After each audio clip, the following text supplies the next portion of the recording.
Hello and welcome back to the podcast. I have got a guest, Steph Bolton, literally like my right-hand woman. And this week we're going to be talking about why delegation feels so hard. And what's going to be really interesting is in this conversation is actually I've delegated a lot to Steph across both businesses. I've had, well, merged now, aren't they? But or even in like the constitutive group I'm creating, building, in there as well. Oh, by the way, if we hear a ping at any point during this, it's because I am actually waiting on chat to hear from the bank to get a notification from them about the constitutive group. So if we do hear a ping, it is just that.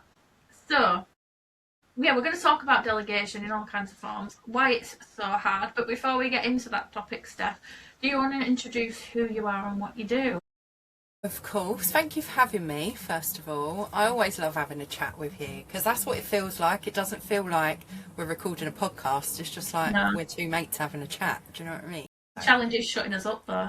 That is the issue. Maybe we should have put a timer on. So, hello, I'm Steph Bolton and I actually have two businesses now, which is still really weird to say. So I've got Bolton Virtual Solutions, which is my VA agency that I have with two of my daughters. And I've also got the Virtual Business Collective, which is my VA coaching and mentoring business.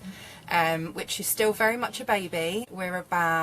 I think we're about 8 weeks in now. So yeah, but I'm absolutely loving it and being able to like share what I've learned, share my experiences and knowledge and, you know, helping people with boundaries and all of that kind of stuff. I just like, yeah, chef's kiss. Yeah, so you get to do the best of both now, don't you? You get to be the person people outsource to, but then when you've done that, you've seen where people want to start up as a VA. Because in the beginning, it can be quite an easy place to start if you want to do a business and you're not sure what you want to do and like specialise later on. But it's knowing where to start with it, in it, and then you're there to help.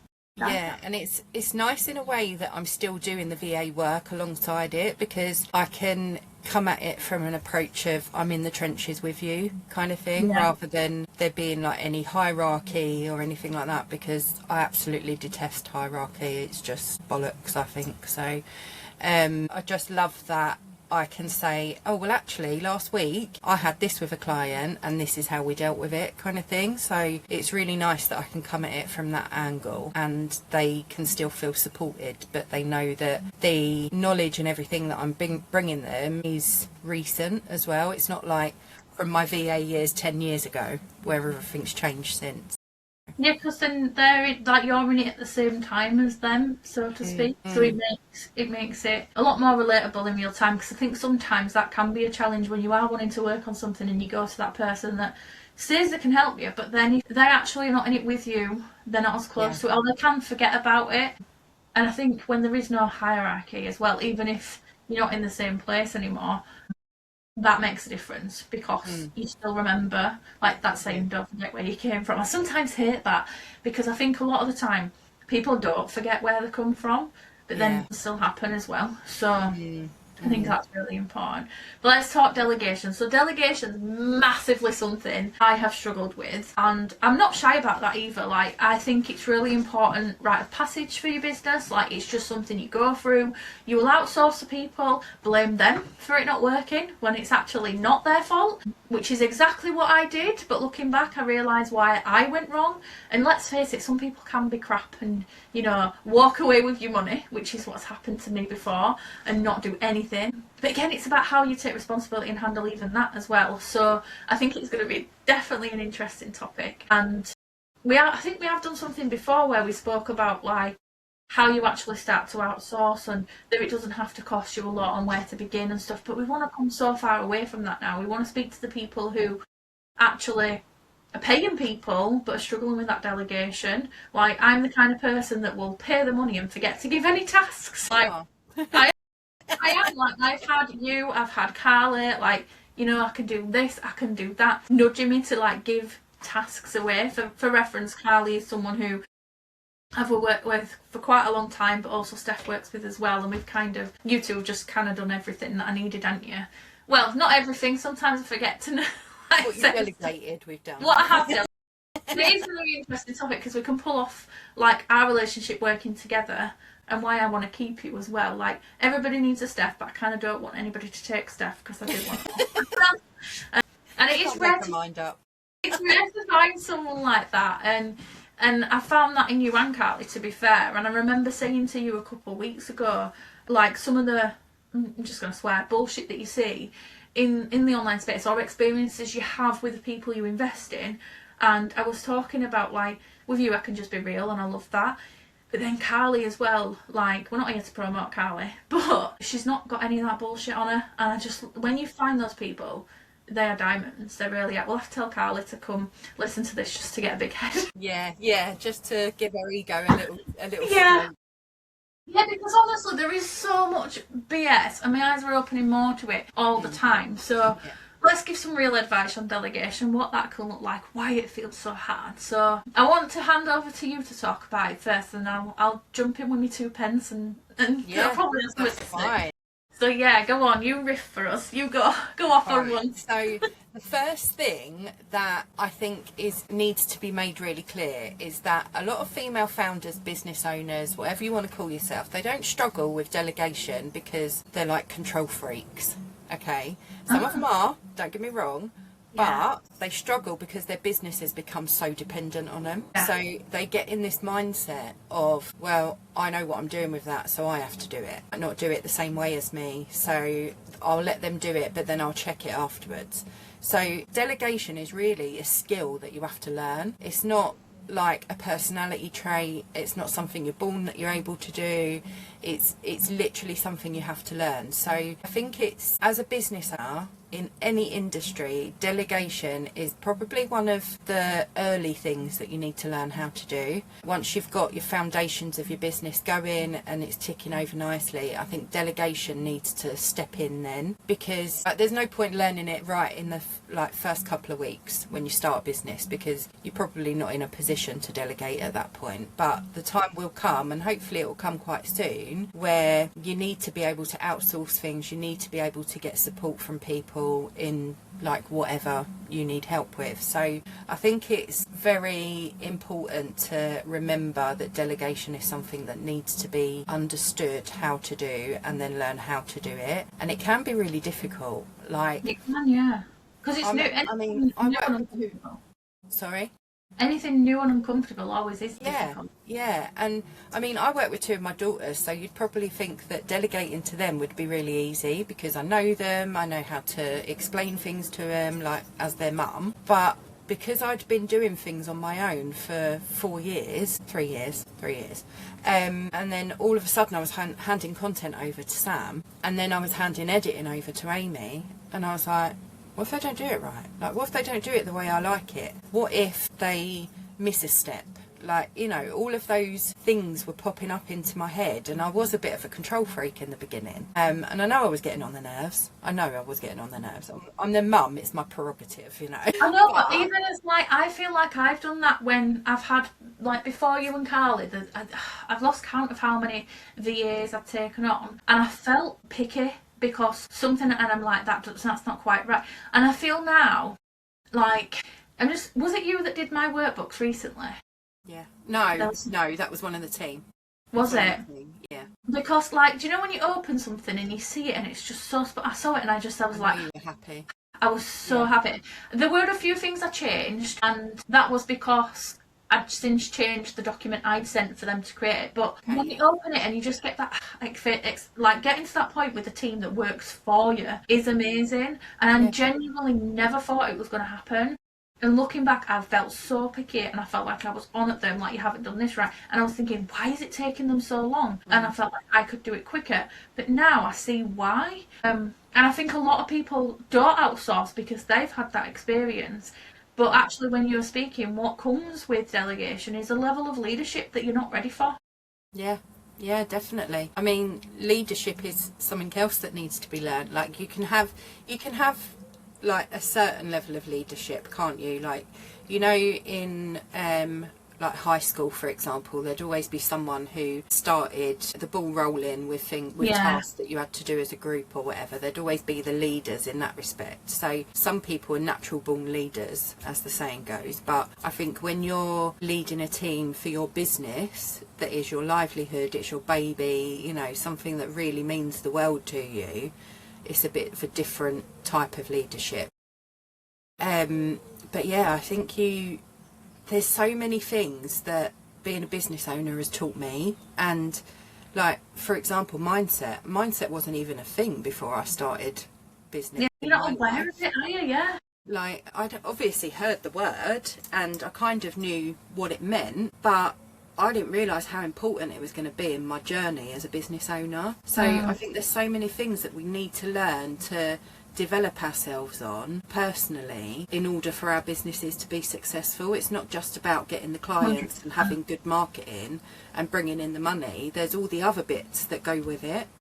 Yeah, I think people avoid it as well. Like, I see businesses that have these big ideas, but they're going to need the help in order to make that happen in terms of like time and their capacity. But then I'm like, well, you need a system in place for it to be able to do that, but they're so resistant to it. But if you don't have something in place, like a process, an SOP, a way of actually doing something, you're not going to be able to hand it off. And I think that's quite hard for people to be able to do. And it's 100%. Why and I think there's like a fear of boredom there as well. Like when you say, when I mention SOPs to anyone, they're like, "Go away, Steph, you're so boring." Like it's just something that everyone thinks is so tedious. Yeah. That they think it's not necessary. But let me tell you, you are my only client who has ever sent me an SOP on how to do things in their business, and you have made my life so much easier having them. And it's not just because I then know how to do it your way, it means I can give that task to one of the girls and then I haven't got to do it. So do you know why that is? I think this is really important to share. So before, I never did that. The only people I've ever done it with is you a lot, but Carly, I did it once. And I truly believe it's because I spent a year, I didn't complete it, and I do want to go back to it because there's still more to do, on a leadership programme. And it was in doing that I'd realised my past, like, mistakes, things that I weren't aware of around, like, how I actually got things that I wanted. And so there was a task once that I did outsource, and when it came back it was great, but then I noticed things had been missed. I noticed that it just weren't how I envisioned it, and I'm like, well, this person's not in my head. So in my mind I was like, right, how do I get this person to understand what's in my head? So I remember having this conversation, it was with Carly, and we had WhatsApp open, and I sent like screenshots. I'm not really happy with this and I'm not really happy with that, and I hope she don't mind me sharing. But what I did then is, based on the SOPs I created for you and how quickly and you're quite efficient as well, and so is she, to just, if I want this, you'll do it. Like, you seem to just get the knack for the tech stuff in particular. So I sat with her and I was like, screenshot, I'm not happy with this, not happy with that. So then I said, she was like, oh God, I want to outsource it and I'm worried about it. I'm like, no, you're not the problem. The person that's done it's not the problem. Give me a minute and I'll be back. And I opened up a blank document and I took screenshots of like Kartra and the blog that I was creating, and I put little annotations underneath, and I felt like in my element. I loved creating it because I'm a self-confessed geek. But it took me back to when I was in, I think, primary school. Do you know when you first had, like, it might not be even that, it might have been high school, because like we didn't have computers in school when we were kids. Kids now younger than me as well. But we just didn't have them. Yeah. I think they got introduced when I was in end of primary school, but we didn't really do anything with them. But I definitely remember we had softwares we had to learn, like Microsoft mostly, and all their stuff, that like spreadsheets and all that. But then I went on to do web design, and a massive part of it was that we had to, I never fucking share that as well, and I did web design, what the hell? Wow, I didn't know that. Yeah, I was really good at it, but I didn't complete it. I don't know why. The teacher was shocking, to be fair, and I do put it down. Really bad leadership there. He could not be bothered. He just wanted to sit and eat food. He just wanted to earn his wages. Yeah, I think he'd had enough. Don't blame him, kids are annoying. But basically, we had to like screenshot like these steps, and we had to annotate like this is what you do. So we had to not only do the project, but we had to create like an SOP. And when we spoke about it, and when I did that for Carly, was like, I've done this before, but I think a lot of people haven't done that before, and it becomes a lot more difficult because they haven't got the experience. They're probably not comfortable with tech, and then you can do it and things change. Like just before this podcast, I was telling you about something I've changed with the podcast. Yeah. It's going to make it better to reach more people, but it means the SOP is going to have to change. And I think I get it because I hate change. Like to the point yesterday, I was making a cheese and pickle sandwich, and Dan's like, just get the rest of the pickle out the jar, and he put it on the slice of bread that was clean. I was like, what the hell are you doing? That kind of, like, it's ridiculous, but it's just how my brain works. And like, I hate change. So I think in your business, when it is your baby and you're so close to it, I think like it can completely throw you off and you think you can't handle. And it's interesting because I'm doing research at the minute and I'm really studying something that I've come across. Shout out to Lisa Bean, because I first heard this and the meaning of it at her comedy show in Leeds a couple of months ago, but I never really looked into it until recently. And it's called self-efficacy, and it's being able to believe that you can handle what's coming. And I'm like, I want to be that person that can handle what's coming. So I'm studying it, I'm learning it, and that's all I'll share for now, because I want to, what I always do is I dive into it, get geeky about it, implement it, and then I'll teach it from my perspective.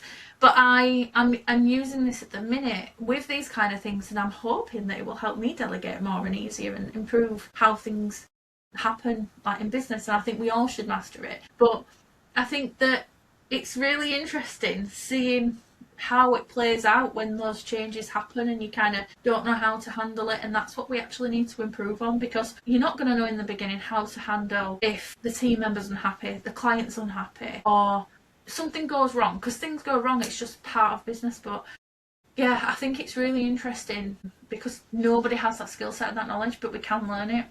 So that we can lead and then we can delegate. And I think that actually self-efficacy is a massive hard part of delegation. And it's like, she asked at this show, like, how many people have heard of this word? I think 2 hands went up. She asked it again on a webinar recently. I only knew about it because of her previously, and it made me curious, because if this is the one thing that can make you successful as an entrepreneur, whether it's delegation, whether it's doing like a lot of people I work with struggle with actually just doing the tasks, myself included, because of being neurodivergent, or maybe they've got something else going on that's stopping them in the tracks, and I'm like, I want to fix that problem. Like, how the hell do you fix that problem? And I think it definitely plays a part in how we become successful, and people know they need to delegate, but they don't because of that as well. But yeah, is there any more like around why people find it so hard?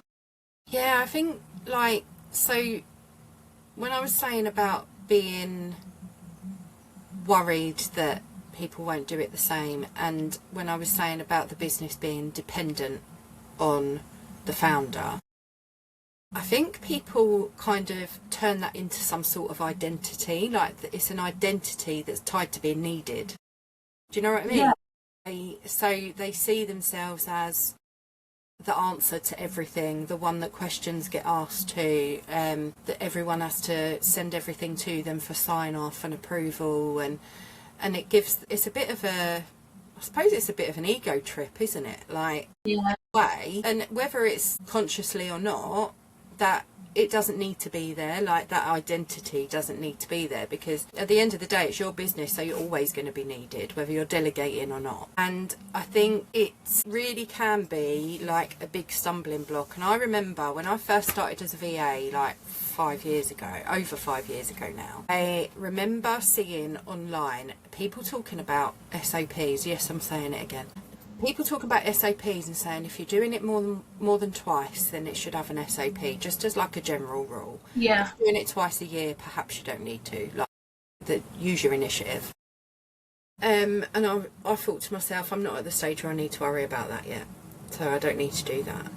Whereas when I then decided to bring the girls on board and we started Bolton Virtual Solutions, that's when I wish I had the SOPs, because the amount of time I've had to spend explaining things, how I'd like things to look, how we need to use certain platforms, how we need to even just like logging into things, and all of that stuff. If I had my SOPs in place, I could have saved myself so much time. And it's like, and you end up just kicking yourself that you didn't listen to that advice that you were given, because you could potentially be a lot further ahead in your journey and towards your goals. So, but like you also said, there's so many things that stop people delegating in a good way. There's the bad outsourcing experiences. There's the fear that people won't do it properly. There's that identity where they feel like they're needed.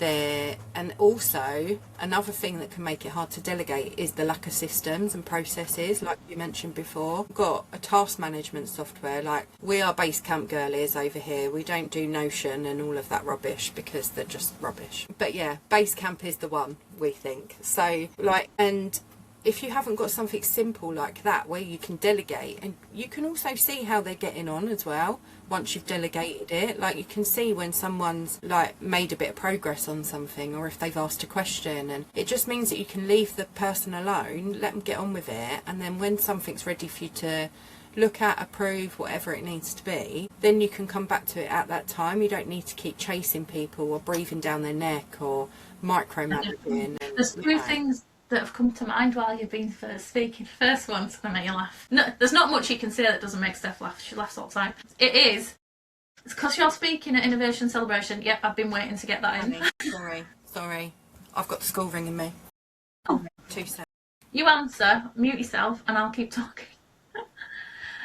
Just muted Steph while she takes that call, because when it's a school call, it's important. So she's going to be speaking at Innovation Celebration, and basically, if she doesn't say SOPs on there, really wanted to hear this, but we'll repeat it, I will be surprised when she speaks. So if you want to come and join us in the room to hear Steph speak, I highly recommend it, because she's going to help you when it comes to delegation, like outsourcing the things, getting even before that stage, when you're at that stage, wherever you're at. But also, equally, if you're someone that wants to take on tasks and do done for you work with your business, then she's going to be able to train you on that as well. And I think the second thing I wanted to share was, the thing that sets Steph apart with this is that she will be able to support you with that and being able to put SOPs in place as someone who delegates, because in my experience there is actually not many people who run an agency where you outsource work to, or are VAs, that have documents you can complete to submit your work, check in with you, let you know where your hours are at, have that constant communication, help you to create SOPs to make it a lot more simpler to delegate. And I think that is a massive missing piece when it comes to being able to delegate, and that's why it becomes so hard, because the VAs themselves, the agencies themselves, those people that you do outsource to, don't have that in place. And it's not always just VAs, it might be copywriters, it might be coaches who look over your work, and mentors, which is what I do. I'll just unmute her again. Welcome back. I've just talked to what I was going to say, but I think that's a massive missing piece that happens, is that not a lot of the VAs, coaches, copywriters, I'm trying to think of anyone you outsource, the web builders, designers, if they had an SOP where you could either fill in a form or check in or submit something, they have a system in place themselves. It's going to be a lot easier for you to outsource the work to. So it does work both sides. It's you as the person outsourcing needs to have something, but them taking on the work needs to have something as well. And that's where you as a VA are great, but also as someone who can coach VAs to set up, or maybe they're already set up and they want to improve how it works so they can have more capacity to take on more clients and leave the job, because that's what you want to help them do, isn't it? Might be that's the dream, isn't it? Yeah, a side hustle and leave the job. You can help them to do that. So I'm going to repeat what I said that I wanted you to hear. Sorry. I said, you're speaking at Innovation Celebration, and if you do that talk without saying SOP, I'll be surprised. Not going to happen. So I can't wait for you to get a refund on my ticket if I do it. No, not with how much rents cost. Friggin' hell, they're so expensive. But yeah, I think that'll be great, because I think it's going to bring conversations and thought processes that people necessarily haven't had with the things that you're going to talk about. So, because I think it's like I mentioned a minute ago, when I was seeing people say, oh, you should do this so that when you're ready to outsource, you'll have it all in place and it'll make life so much easier. And I thought, I'm not at that stage yet. But little did I know, a year or so down the line, I was at that stage and I needed that stuff that I was advised to do, and I'd ignored it. Yeah. So I think it's recognising that you don't need to be at a certain stage in order to learn how to delegate, because it is going to come and it can creep up on you like it did on me. So it's better to just be prepared rather than be caught out and then have to do all of this stuff quickly so you can outsource properly.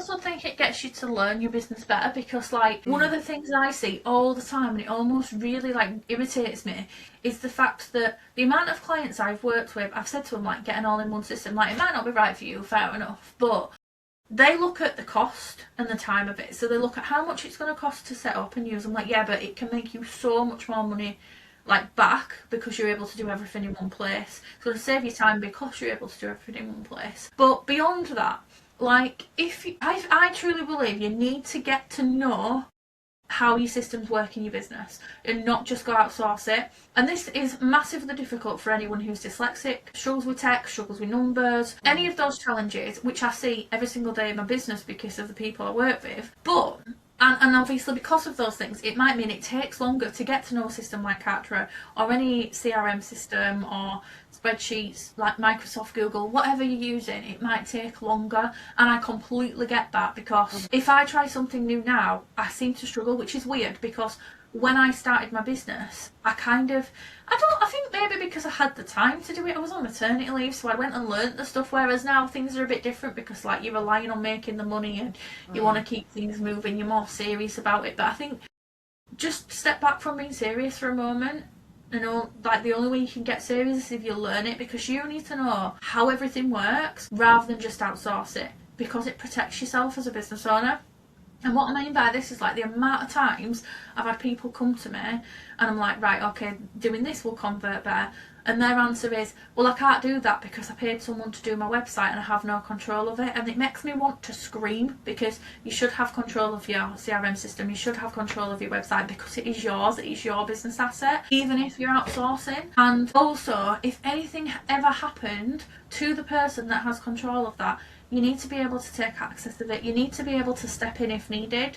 So for example, there's a slight pause right now where I've merged my businesses, and then you've kind of stepped out, but then you're coming back in to work from this. There's like a slight break in the middle. So in that interim, I need to be able to do the work that Steph then can't do, because I'm not paying her to. Actually, it has meant that there's not really a gap by the looks of it, which is not too bad. But I need to be able to regain control of that. Like, for example, today, one of the tasks I want to do is, because we're slightly changing what I'm doing with the podcast and I need to adapt to the SOP, I need to go in, access Riverside, access YouTube, and whatever else we use, Google as well, the sheets on there, to be able to make those changes so that I can then go tell you what we need to do with it. Because then there's so many things, so many business owners want to do, I wish I could do this. Well, you can. You need to learn how. And then you need to tell the person who's doing the work how to do it. And it's literally as simple as that. But I think we overcomplicate it. It's always the mind, isn't it? Always that holds people back. Yeah, definitely. And I think, like, actually going back to what you said about people not having full control over their assets kind of thing, like the guy who built our website for BVS, he's now not doing websites, and I've got I can log in and everything, it's fine, but you've actually just reminded me that I don't have access to, you know, like where the DNS records and things like that. I don't think I've got access to that, which I'm going to need if he ever stops doing websites altogether. He's just maintaining it now, so, and hosting it, which is fine. But yeah, you've just reminded me that I need to make sure I've got that in case he ever decides that he's not going to be carrying on with it or whatever. Yeah, it'll probably cost you to transfer something like 20-30 quid. Yeah, so it's just worth knowing what goes on in your systems and whatever else, and you don't need to be scared of it either, because once, like, even if you've got the scattiest brain going, you've got ADHD or whatever, like I've worked with a few clients who are neurodivergent, and I think I'm quite good at understanding how each of their brains are and how they react better and listen, take stuff in, and you know, and that is different for everyone. Let me just say that, you know, you can all have ADHD, but you can all be very different. So so I know how I need to, like, if I can make things a bit more complicated for someone rather than the next person who needs it really broken down into like child's terms for them to be able to absorb it. So I know how to do that and make sure that they understand it, but also that they understand why they need to know it, and why we're doing each step, because this is the outcome, and if you miss this bit then that won't work. It's like you don't need to be afraid of learning these sorts of things, and I do find that is a big thing, like being scared of something new, change, like you said, tech, visibility, all of that kind of stuff. Being the fear in some people around those things, like we see it all the time, and like it's not something I've ever experienced. Maybe a bit of visibility in the beginning because I didn't like the way I looked, and also I think I was worrying about people I knew personally seeing me on video talking about business. Like, I'm the first person in my family to run my own business, so obviously me coming out with a load of business talk is just going to baffle the absolute shit out of everyone that I know. So yeah, I was worried about that, but being fearful of systems and tech and things like that, they're just going to hold you back if you allow it to. And you're not going to be able to streamline things. You're not going to be able to make your life easier, as well as anyone else that you end up bringing on board, and that includes clients and team members, and it's just going to take you so much longer to get to where you want to be. So I just think it's really important that you, when you're looking for support, that you feel like you genuinely click with that person, and that they get you, they get your goals, your vision, like what your business is about, what it's for, all of that stuff. Like, if they're not feeling like excited about it like you do about your own business, then they're probably not the right person for you. Yeah, definitely. I think it's like, what was I just thinking? We're kind of going to go back to like the DNS and website thing, but I think you need to know what you're doing. The person you're working with needs to be the right person for you to delegate to. We've established you need SOPs in place, but like, I think the more you can know and the closer you can get to your business, however hard it is. Like, I started business on maternity leave. My son was turning 13 in September. It was when I was having him that I was like bored out of my mind. What do I do? So I learned all the things. And I think sometimes people hear us talking, well, it's okay for you because you both work full time at home. It's okay for you because of this. But the reality is no, it's not. Like, it don't work like that, because when I fully properly started my business, it was when the day I found out I was pregnant with Archie. I'd enrolled in the Prince's Trust course, first business this was. And I was like, shit, we're getting married, we're now having a baby, I'm trying to build a business. And literally, my husband at the time was having knee surgeries left, right and bloody centre. And then over the years, more and more things piled on. So when people are like, well, it's okay for you because your husband's at home, it's okay for you because you're full-time working from home, they don't see what actually happens. Like, I built it through actual chaos. Like, I think he has like 13 surgeries while we've been together. He had more before that. Archie, with his autism, like, he was a poorly baby, he was a unhappy baby, and then we started school just after lockdown, which was bad enough. Refused school, turned out he was autistic. Then we had issues with Stephen in school, then we had issues with Eliza in school. It's like, fucking hell, what is with these kids at school? And then I had mental health challenges during that time. Dan had more surgery. Oh, it was so much, but I built it. I learned the tech through all of that chaos, and I think if I can do that to get to a point where I can outsource, I think that anyone can. I think anyone's more than capable. It gives you power. Getting to that point gives you power. So I had a conversation with someone recently who wanted to get the record, like, on her website, and she'd have the conversation with the guys like, yeah, but if he signs that back over to me, he wants to charge me 30 quid. She thought he was ripping her off. I was like, no, he's not. He's not actually taking a penny from you. That's what the site charges to transfer the DNS records and the domain and everything over to somewhere else that you've got it on yours. And she wasn't aware of that. And I'm like, this is how it protects you, because when you know how that system actually works, you can protect yourself, because you can. Because then if someone is charging, say, more than 30 quid, it depends on the system really, but if they're charging more than that, they probably are ripping you off. And you'll know about it because you have that power to know how it actually works, what that looks like. And this is only built by experience and doing it. So years and years ago, I moved my Keepsakes website when I had that business over to Kartra, because I fell in love with Kartra when I started my second business, and it was blooming crazy because it's not really ideal for a product-based business, but I did it. And in doing so, I needed to transfer my domain. I kept it with the site for a while, but it cost me 30 quid to move it, and I only knew that there was that cost because I needed to get it off there and onto the new system. and it's just the servers and it's what they charge. But I knew that because I'd done the action, I'd got in there to know how it all works. I asked that question on chat, like, why is it going to cost me this? What are we doing? And they explained it, and sometimes I actually say to people, look, can you explain this in layman's terms? Because and I have asked for it that way because I don't understand all that DNS crap. So I say that to chat all the time. I'm like, please explain it to me like I'm an idiot. I think I've said that to ChatGPT as well, because like, look, this is not my bag. You have become an expert in whatever it is I'm asking you about. It's not my bag. Can you dumb it down for me so I can understand it?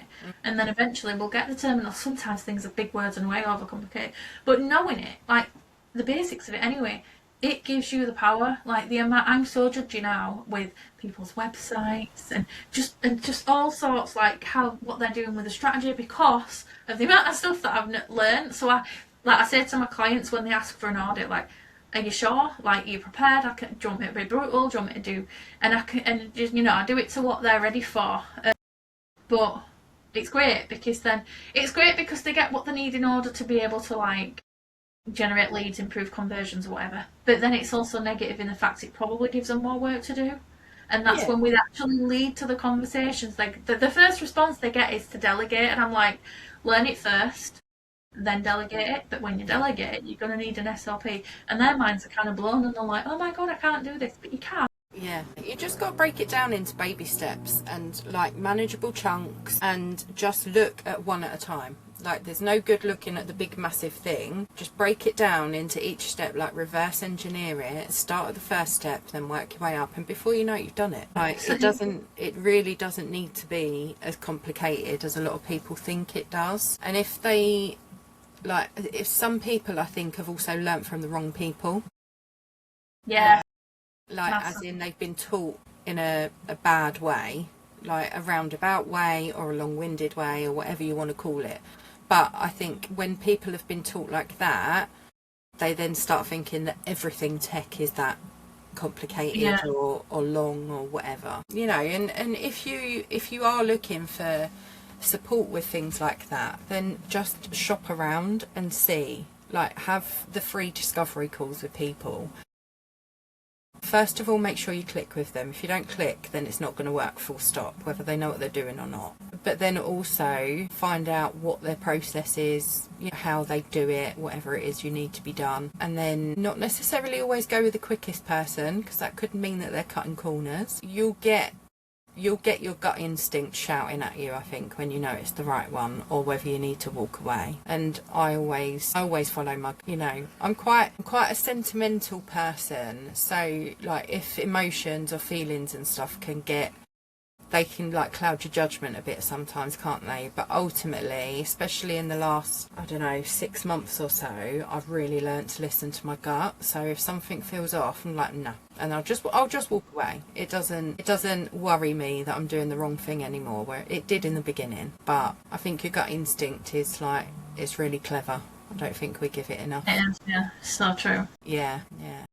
What's happening in the world of Bolton Virtual Solutions then? People want to work with you as a VA, what can you offer them? So it's actually quite an exciting time at the moment for us. So I've not really announced this anywhere, but we've just updated all of our retainer packages. So they're all similar, but they're 4 different things. So we've got the social media package, which is called Visible. Then we've got the tech support package, which is Seamless. Then we've got the marketing package, which is Momentum.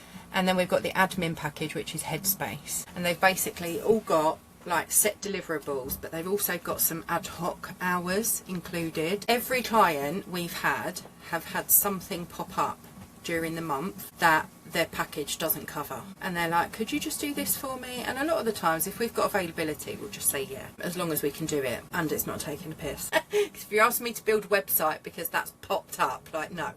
So yeah, they've got a couple of hours like ad hoc time on each month where all these little things can be dealt with, handled, ticked off, done.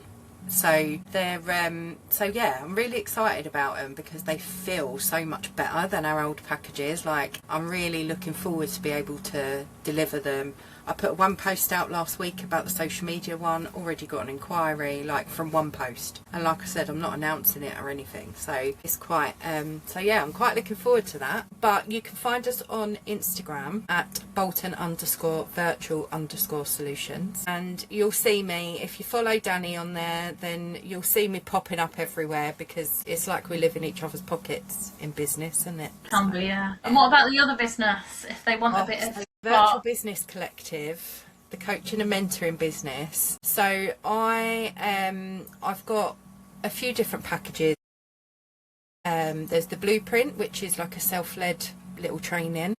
There's 3 videos and a workbook, and that will help you understand what skills you've already got, because a lot of people don't think that the skills they've got in their day job are skills that are transferable to being a VA. So that will help you recognise those. And then I've got the sprint, which is my 4-week kind of intensive coaching package, which is where we'll take your business wherever it is, and we'll make sure that you, by the end of the 4 weeks, you know exactly what you're doing, where you're headed to, what your goal is, and how to get there as well, because it's not just about the why, it's the how. Like, that's why it's coaching and mentoring, because I'm not just there to ask questions and you come to the answer yourself. I'm there to help you implement it as well, and make sure that you're focusing on the right things. But I've got wins and whinges within that business, which is my little networking thing. Sold it for tomorrow night. I've sold it out. It's amazing. Even though it's free, I've limited the amount of tickets because I want to be able to chat to everybody, give everyone some space. Yeah, they've all gone. They went last week. I couldn't believe it. Amazing. So it's only the second one. So yeah, I'm going to be doing a bit of that. You need to act quick then, because it's limited.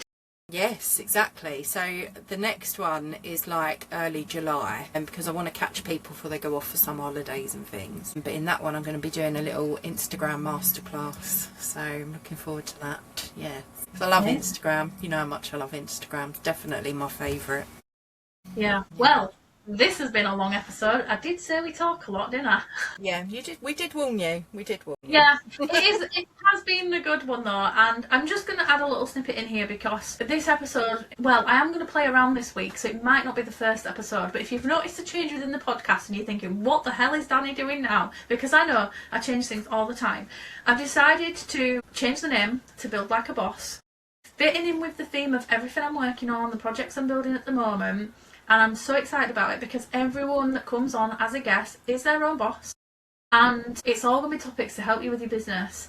But we're going to have some guests like this where we might be limited. We might have longer conversations. Clearly this is a longer one. And you'll have me that comes on. I might come and do something where I'm going to talk at you, really quick fire 15-minute ones that you can just pick up, listen to in the car or whatever, come back to it later, take notes, action, whatever. But then there might be stuff that I come share, like my personal journey and what's happening, what I'm working on and what I'm learning from it. With this self-efficacy stuff at the moment, I definitely want to be doing something around that, so that's going to come. And it's just going to be however I want to show up each week. There will be a delay because what I'm working on right now you won't see come out for a couple of weeks because I do need to be organised because I can't cope if I'm not.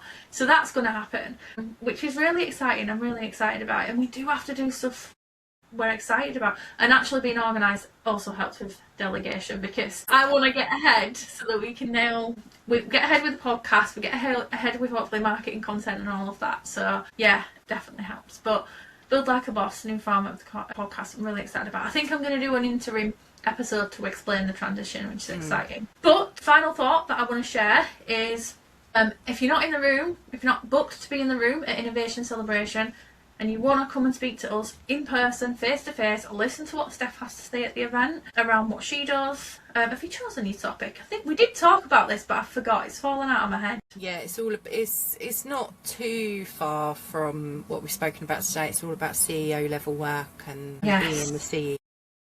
Because what we're doing at this event is about making change. Dog wants to say its piece. We're coming together and celebrating our year as business owners, as entrepreneurs. So we're going to focus on celebration, but we're going to have different workshops, different things to get you motivated, get you thinking differently, and overall making change. So I'm really excited for this. So if you want to come hear that from Steph, you want to step into your CEO level, boss in your business, then you need to be there. And also, if you want to see me, because I'm great too, you want to so, Don't come forget on. about me.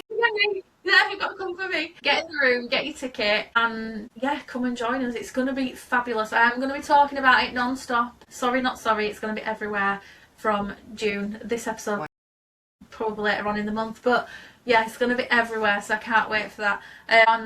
Go work with Steph if you want to outsource, or you want to set up a business where you would person people outsource too. But if you want a bit of business consultancy and you identify as someone neurodivergent, someone who maybe has 10 children, has a disability themselves, then I'm your person. So you've got 2 coaches right here to help you out, whatever you do. Come and get in our world. Yeah. Come and find out what we've got to offer. Spend some time with us, hang out with us, you won't be disappointed, and connect with us on social media.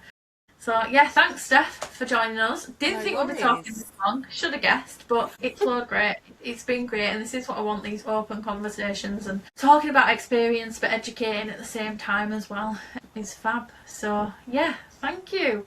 Thank you. And see you guys next time if you've listened for another episode.